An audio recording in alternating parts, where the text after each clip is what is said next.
आइए नजर डालते हैं आज की अहम खबर पर। एआईएमआईएम के प्रेसिडेंट आली जनाब बैरिस्टर असदुद्दीन अवैसी ने मीडिया से मुखातिब होते हुए अपनी देश की हुकूमत को आड़े हाथ लिया और उन्होंने ये कहा कि चीन 4.5 किलोमीटर अंदर आ चुका है हमारे देश के और वो कब्जा कर कर वहां पर बैठा है। यहाँ तक कि वो बंकर्स भी डालकर बैठा है। हमारे देश के मेजर जाकर उनसे, चीन के मेजर से बात करते हैं। बात करने की जरूरत ही क्या थी, जबकि वो हमारे देश पे कब्जा कर कर बैठा, हमारे देश की सरजमीन पर उनका कब्जा, और ये जाकर उन्हीं से बात कर रहे हैं। इस तरह से बैरिस्टर असदुद्दीन अवैसी ने कहा, जो कि बैरिस्टर असदुद्दीन अवैसी की बात बिल्कुल सही नजर आ रही है। अब ये अवाम के हाथ में है, देश की जनता के हाथ में है। क्या देश की जनता ये जानती है या नहीं जानती है कि हमारे देश के 20 जवान शहीद हो चुके हैं। अब आइए, बहरहाल आखिरी में यही सवाल उठता है कि पीएम नरेंद्र मोदी देश की जनता के सामने आकर आखिरकार जवाब क्या देंगे। यूं तो जब भी पाकिस्तान से मुठभेड़ होती है तो बहुत बड़े बड़े बातें सुनने में आते हैं। क्या चीन के सामने भी इस तरह से बड़े बड़े बात नहीं करना चाहिए?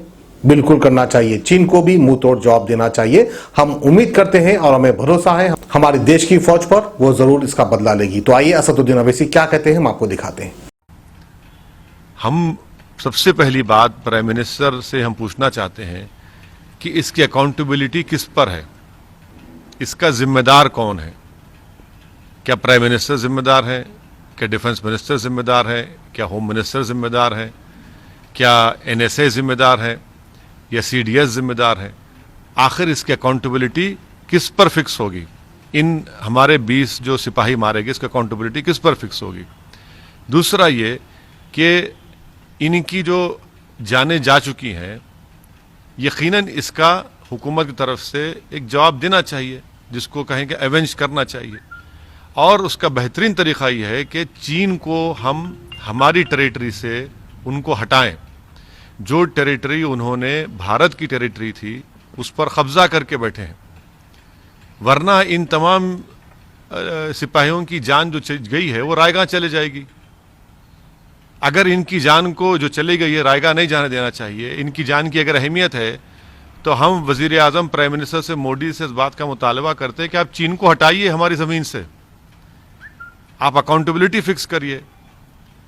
ये सबसे अहम बात है। तीसरी बात यह है कि प्राइम मिनिस्टर को बताना चाहिए देश को, क्योंकि देश में आज हमारे इन 20 सिपाहियों की मौत के बाद बहुत गम और गुस्सा है। देश ये जानना चाह रहा है कि चीन ने आखिर कितनी हमारी ज़मीन पर कब्जा किया है। बताती क्यों नहीं सरकार ये? भाई डी एस्केलेशन, डी एंगेजमेंट हो रहा है, तो फिर आप कितनी ज़मीन पर चीन ने कब्जा किया? चीन ने तो अपने इलाके में आर्टिलरी भी लगा दिए हैं। इसका क्या मतलब है? बंकर्स बना रहा है जहां पर कब्जा किया है उसने। तो प्राइम मिनिस्टर को यह बताना चाहिए कि चीन ने हमारी कितनी जमीन पर अंदर घुसकर कब्जा किया है। ये बहुत अहम है, इसलिए कि ये पहली मर्तबा चीन इतनी बड़ी तादाद में अपनी फौज के साथ भारत के इलाकों में घुसा है। करीब 40 साल के बाद बगैर गोली चले हमारे सिपाहियों को मार मार कर इनकी जान ले ली गई है। तो प्रधानमंत्री को बताना पड़ेगा। कैजुअलिटी उधर भी हुई है सर। अब भाई अगर उधर हुई है तो फिर आप बता दीजिए ना। अगर कैजुअलिटी हुई, कैजुअलिटी का होने का मतलब ये तो नहीं है कि हमारी ज़मीन से छोड़ कर चले गए। हमारी ज़मीन पर आज भी वो लोग कब्जा करके बैठे हैं। 4.5 किलोमीटर अंदर भारत की टेरिटरी में चीन की फौज बैठी हुई है।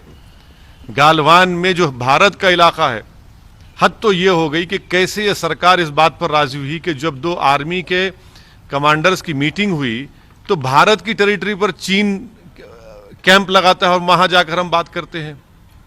तो ये तो बहुत ही सदमे की बात है, तकलीफदेह बात है।